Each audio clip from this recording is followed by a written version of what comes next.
आज के इस वीडियो में हम आपको प्रीपोजिशन करवा रहे हैं। प्रीपोजिशन में ओवर का प्रयोग करवा रहे हैं। ओवर एक बहुत ही इम्पॉर्टेंट जो है प्रयोग है, वाक्यों में इनका प्रयोग किया जाएगा। कैसे इसका क्या क्या अर्थ होता है, क्या क्या इसका प्रयोग है, किस किस रूपों में इसका प्रयोग हम वाक्यों में कर सकते हैं, कहाँ कहाँ कर सकते हैं, ये प्रत्येक परीक्षा के लिए इम्पॉर्टेंट है। ठीक है ना। आइए शुरू करते हैं आज का ये वीडियो। लेकिन ये वीडियो आप अगर पसंद करते हैं तो आप इसे लाइक कीजिएगा, अपने दोस्तों तक शेयर भी कीजिएगा, ताकि वो आपके साथ साथ वो भी इसको समझ सके, उनको भी फ़ायदा पहुँचे।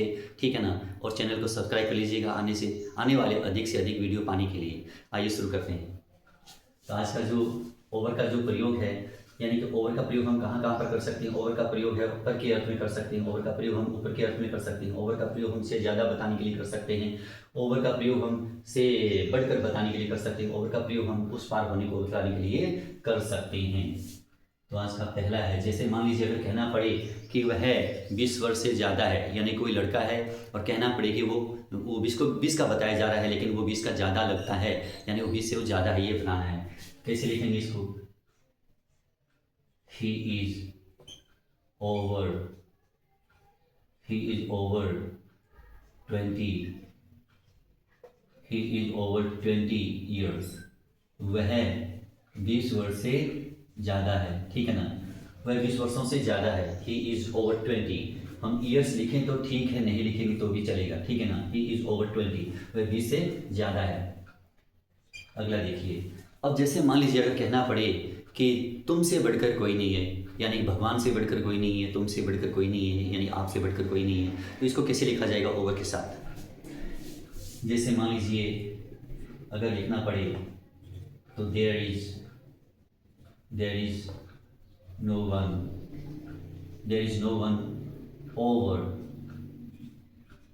over God, यानी भगवान से बढ़कर कोई नहीं है। There is no one over God, भगवान से बढ़कर कोई नहीं है, यानी भगवान से ऊपर कोई भी नहीं है। यानी कहना पड़ेगा कि आपसे ऊपर कोई नहीं है, यानी आपसे ज़्यादा, यानी आपसे ऊपर कोई नहीं है, आपसे बढ़कर कोई नहीं है। तो कहना, इसको कैसे कहना पड़ेगा कि there is no one over you, यानी कि आपसे बढ़कर कोई नहीं है। There is no one over you. तो यहाँ ऑन का प्रयोग नहीं होगा, नहीं अपॉन का प्रयोग होगा, और इसमें आपको प्रयोग करना है केवल ओवर का, यानी आपसे बढ़कर कोई नहीं है ओवर यू। ठीक है ना। आपसे बढ़कर, ओवर गॉड, भगवान से बढ़कर। इसको अगला वाक्य देखिए। अब जैसे मान लीजिए फर्श पर कुछ है, यानी कि फर्श जो बना हुआ है उसके ऊपर कुछ कोई चीज़ पड़ी है, तो कहना पड़ता है जैसे फर्श के ऊपर कुछ है, यानी कि वहाँ, यानी फर्श पर कुछ है। कैसे लिखेंगे इसको? इसको लिखा जाएगा देयर इज समथिंग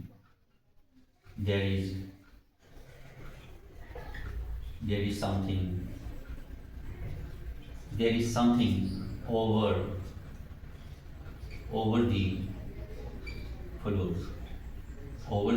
फ्लोर, यानी फर्श पर कोई चीज़ पड़ी है, फर्श पर कुछ है, ये कहा गया है। तो फर्श पर तो कोई चीज़ जो है, यहाँ नीचे वाले धरातल को छूने के अर्थ में है।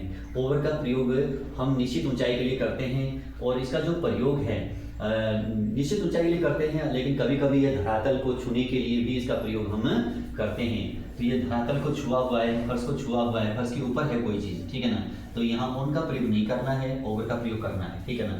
तो there is something over the floor. अगला जो प्रयोग है, मान लीजिए अब जैसे मान लीजिए कुछ लिखना पड़े कि वह अपने दोस्त से मिलने के लिए सड़क के उस पार गया। कैसे लिखेंगे इसको? कि सबसे पहले इसको लिखा जाएगा कि अब जैसे मान लीजिए ही क्रॉस्ड भी लिख सकते हैं, या हम इसको यहाँ वेंट भी लिख सकते हैं। ठीक है ना। यहाँ वेंट भी लिखा जा सकता है, ही वेंट। ठीक है। या crossed, he crossed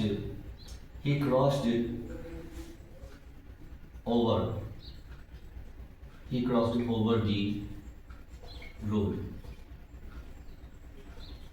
he crossed over the road, वह सड़क के उस पार गया। ही क्रॉस्ड, वह गया, ओवर द रोड, सड़क के उस पार। ठीक है ना। उस पार जाने के लिए हम ओवर का प्रयोग करते हैं। ठीक है ना। यहाँ he crossed over the road, he went over the road. किस लिए गया वो?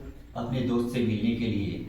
टू मीट हिज फ्रेंड, अपने दोस्त से मिलने के लिए गया, ठीक है ना, ये हो गया वाक्य। तो he crossed over the road to meet his friend, he went over the road to meet his friend, ऐसे। अब अगला वाक्य देखिए, तो यहाँ क्या है कि ओवर द रोड का प्रयोग किया गया है, यानी सड़क के उस पार। तो ये वाक्य यहाँ पर है, उस पार बताने के लिए इसका प्रयोग किया गया है। अगला,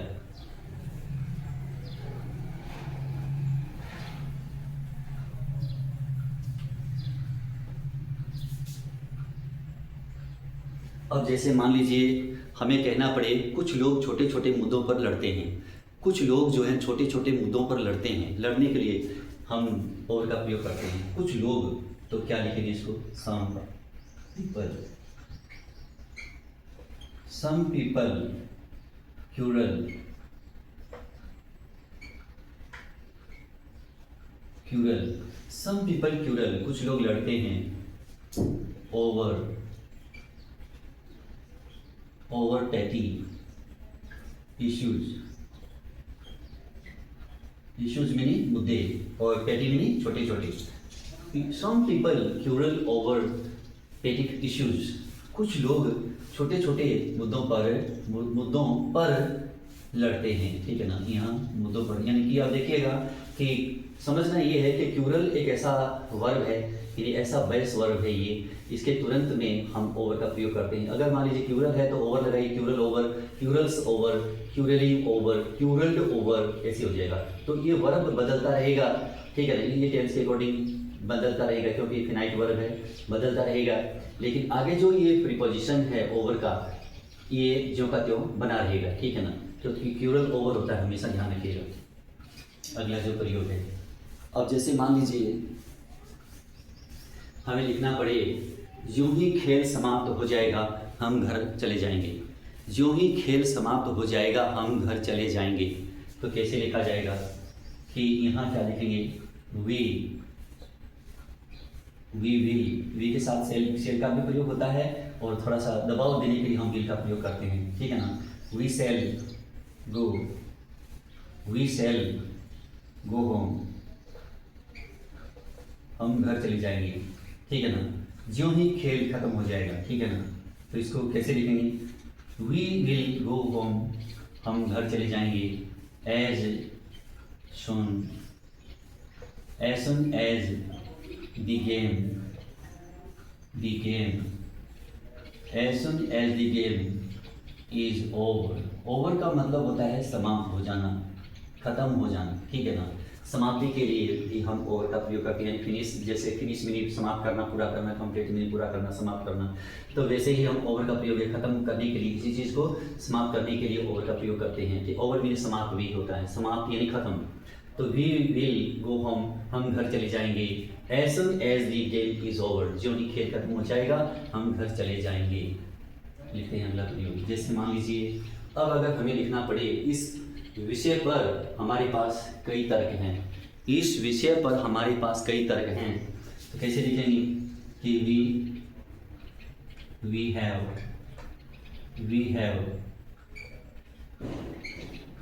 arguments, we have arguments over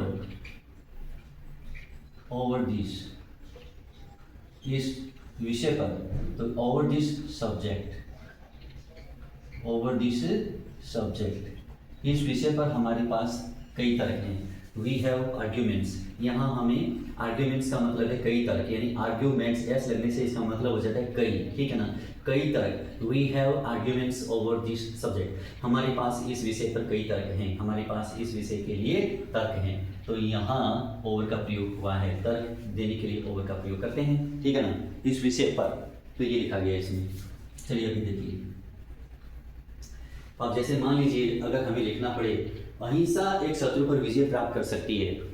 अहिंसा यानी गांधी जी के अनुसार अहिंसा जो शब्द है कि अहिंसा से एक शत्रु को, यानी अहिंसा जो है शत्रु पर विजय प्राप्त कर सकती है, शत्रु पर, ठीक है ना। तो इसके लिए ओवर का प्रयोग करते हैं, जैसे मान लीजिए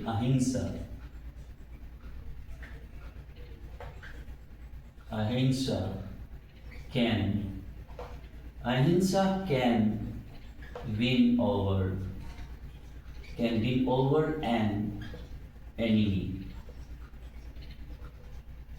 शत्रु पर विजय प्राप्त कर सकती है। तो अहिंसा एक ऐसी चीज है, ठीक है ना, वो शत्रु पर विजय प्राप्त कर सकती है। अहिंसा can win over an issue, you can win over an enemy, ठीक है ना। तो इसमें क्या होगा कि शत्रु पर विजय प्राप्त कर सकती है, ठीक है ना। तो ये हो गया एनिमी, तो ये हो गया शत्रु पर, यानी कि ओवर का प्रयोग करना है यहाँ। चलिए अगला देखते हैं।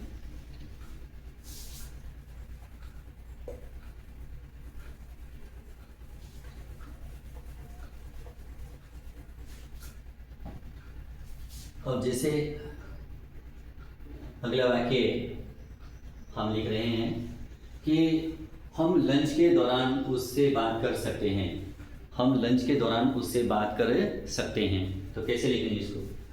तो यहाँ we can talk to him, हम उससे बात कर सकते हैं। We can talk to him over lunch के दौरान, ठीक है ना। ओवर ब्रेकफास्ट, नाश्ते के दौरान, ओवर लंच के दौरान, ठीक है ना। तो यहाँ ओवर का प्रयोग है वो ड्यूरिंग के अर्थ में किया जा रहा है। ड्यूरिंग का मतलब होता है दौरान, के दौरान का मतलब होता है ओवर का प्रयोग यहाँ के दौरान के अर्थ में है, ड्यूरिंग के अर्थ में है इसका ओवर का प्रयोग। यानी कि तब से लेके अब तक बीच का जो जितना भी फैलाव है, टाइम का जो फैलाव है, पूरे समय के लिए हम दौरान का प्रयोग करते हैं, यानी कि ड्यूरिंग का प्रयोग करते हैं, यानी कि ओवर का प्रयोग करते हैं। ओवर का प्रयोग हम ड्यूरिंग के स्थान पर कर रहे हैं यहाँ, ठीक है ना। तो ओवर लंच के दौरान।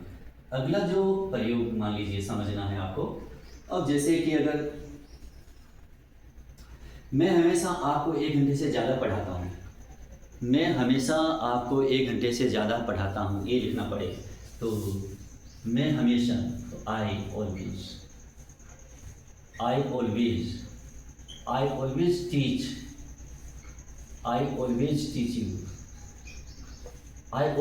यू, मैं हमेशा आपको पढ़ाता हूँ 1 घंटे से ज़्यादा। फॉर ओवर एन आवर, ये हो गया। I always teach you for over an hour, ठीक है ना। मैं हमेशा आपको 1 घंटे से ज़्यादा समय तक पढ़ाता हूँ। तो यहाँ ओवर का प्रयोग, यानी 1 घंटे से ज़्यादा के लिए हम किसी समय से ज़्यादा ऊपर बताने के लिए हम ओवर का प्रयोग करते हैं। और फॉर का प्रयोग है तक के लिए, ठीक है ना। अब अगला प्रयोग देखिएगा। अब जैसे मान लीजिए अगर कहना पड़े दोनों लड़के मोबाइल के स्वामित्व पर लड़े, दोनों लड़के मोबाइल के स्वामित्व पर लड़े, कैसे लिखते हैं इसको? दोनों लड़के, तो इसको कैसे लिखा जाएगा? बहुत के बाद में हमेशा दी का प्रयोग होता है, ये आप ध्यान रखिएगा। बहुत दी बॉयज, दोनों लड़के, ठीक है ना। लड़े तो क्यूरल, दोनों लड़के लड़े। ओवर दी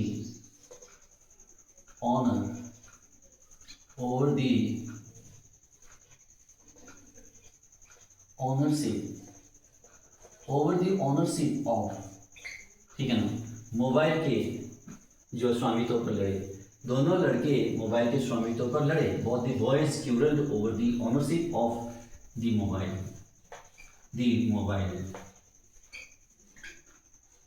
ये हो गया मोबाइल।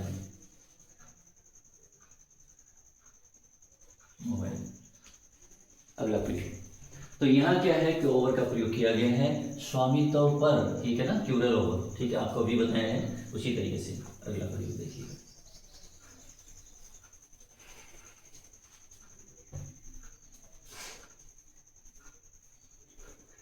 अब जैसे अगर कहना पड़े कि हम इस पर विचार करेंगे, तो कैसे लिखेंगे इसको? हम इस पर विचार करेंगे, तो वी विल, या वी शैल कर दीजिएगा, ठीक है ना। शैल साधारण फ्यूचर के लिए करते हैं, और अगर हम शैल आईवी के साथ में विल का प्रयोग करते हैं तो वाक्य पर दबाव बढ़ जाता है, यानी आवश्यक भाव आ जाता है, ठीक है ना। तो वी शैल थिंक, हम विचार करेंगे। ओवर दिस, इस पर, हम इस पर विचार करेंगे, तो ओवर दिस का मतलब है इस पर। तो खास करके ये बताना है, यहाँ समझने का जो तरीका है थिंक के साथ में ओवर का प्रयोग करते हैं। जब सोचना होता है तो किसी विषय किसी चीज़ पर सोचते हैं, हम विचार करते हैं किसी चीज़ पर करते हैं, ठीक है ना। तो थिंक के साथ में ओवर का प्रयोग करना चाहिए। अपन का नहीं करना चाहिए, उनका भी नहीं करना चाहिए। यहाँ थिंक के साथ में ओवर का ही प्रयोग करना चाहिए, क्योंकि उनकी जरूरत तो वहाँ उनको लगाना चाहिए, इसकी जरूरत तो यहाँ इसको लगाना चाहिए। तो we shall think over this, हम इस पर विचार करेंगे। अब अगला जो प्रयोग है, जैसे मान लीजिए अगर हमें लिखना पड़े, नदी पर एक सुंदर पुल बना हुआ है, नदी पर एक सुंदर सा पुल बना हुआ है। तो there is a beautiful bridge, there is a beautiful bridge over the river. यहाँ जो है ओवर का प्रयोग है निश्चित ऊंचाई के लिए, यानी कि जो नदी पर पुल बना हुआ है उसकी ऊंचाई जो है जितनी है उतनी ही रहेगी, क्योंकि उसकी एक निश्चित ऊंचाई है। निश्चित ऊंचाई पर वो बना हुआ है, इसमें कोई हलचल नहीं, कोई गति नहीं है, ठीक है ना। तो अब क्या करना है कि जब ऊंचाई ऊंची नीची जगह, जब ऊंचाई बढ़ती बढ़ती रहती है तो हम वहाँ अबोव का प्रयोग करते हैं। जब ऊंचाई निश्चित होती है तो वहाँ हम ओवर का प्रयोग करते हैं। तो नदी पर जो पुल है वो स्थायी रूप से बना हुआ है और वो उतना ही रहेगा। जब कब टूट के अगर गिरेगा तो वो ऊपर नहीं जाएगा, वो जमीन पर गिरेगा। तो अगर जमीन को स्पर्श करेगा, छुएगा, तो भी ओवर का ही प्रयोग होना है, ठीक है ना। तो नदी पर जो निश्चित ऊंचाई है उसके लिए, निश्चित ऊंचाई के लिए ओवर का प्रयोग किया गया है। तो there is a beautiful bridge over the river.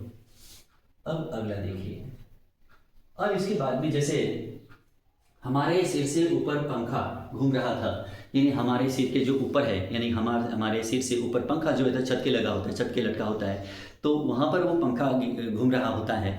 तो अब कहने का भाव ये है कि क्या वो हमारे सिर से वो टच करता है क्या, नहीं, टच नहीं कर रहा है वो, यानी कि वो एक निश्चित ऊंचाई पर है। यानी हम नीचे बैठे हैं उस पंखे के और पंखा जो है एक निश्चित ऊंचाई पर घूम रहा है, सीलिंग के लटका हुआ है, ठीक है ना। तो कैसे लिखेंगे इसको, तो इसको लिखा जाएगा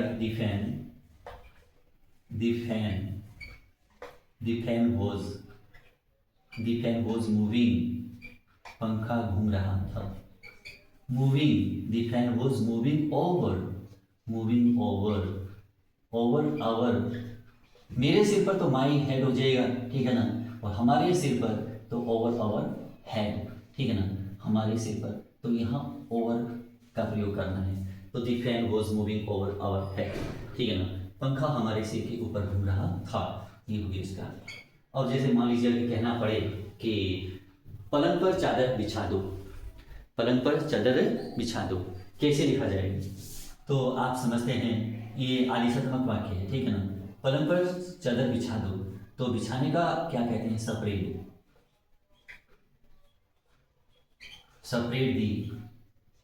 दी सीट। सीट का मतलब होता है चादर, ठीक है ना।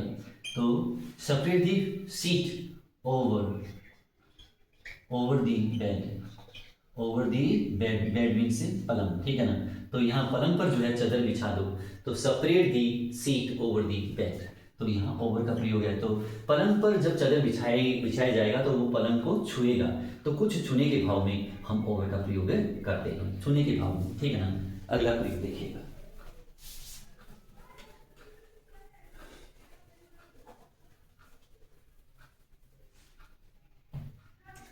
अब जैसे अगला जो वाक्य हम देख रहे हैं, क्रिकेट पूरी दुनिया में खेला जाता है। क्रिकेट एक खेल का नाम है और ये पूरी दुनिया में खेला जाता है। पूरी दुनिया को दिखाने के लिए हम ओवर का प्रयोग करते हैं, ठीक है ना।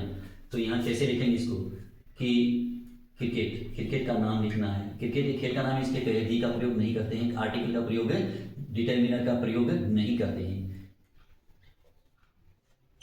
क्रिकेट इज ये पैसिव वॉइस के रूप में लिखा जाता है। क्रिकेट इज प्लेड, क्रिकेट खेला जाता है। क्रिकेट एक खेल का नाम है और ये खेला जाता है पूरी दुनिया में, तो ऑल के साथ में ओवर का प्रयोग करते हैं, ऑल ओवर, ठीक है ना। ऑल ओवर, आप ऑल ओवर इंडिया कर सकते हैं, ऑल ओवर दी वर्ल्ड कर सकते हैं, ऑल ओवर राजस्थान कर सकते हैं, ठीक है ना। ऑल ओवर यहाँ जैसे कि कहा गया पूरी दुनिया में, तो ऑल ओवर दी वर्ल्ड, तो वर्ल्ड के पहले हम दी का प्रयोग करते हैं, ठीक है ना। तो cricket is played all over the world, ठीक है ना। क्रिकेट एक खेल का नाम है, ये खेल पूरी दुनिया में खेला जाता है। तो यहाँ ऑल के साथ में ओवर का प्रयोग किया जाता है, ठीक है ना।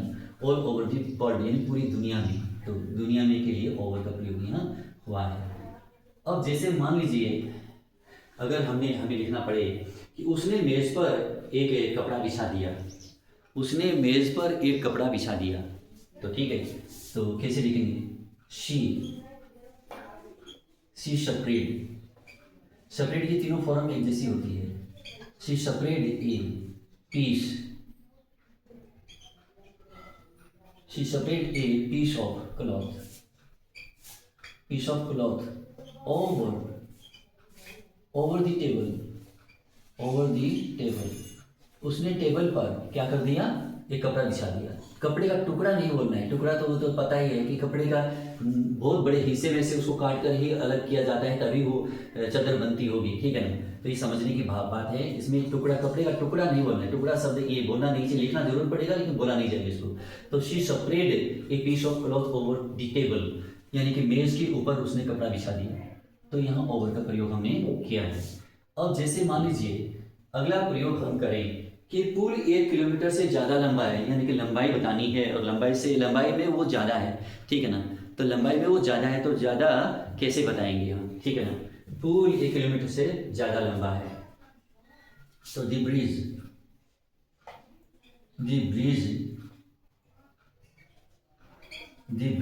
Is over A kilometre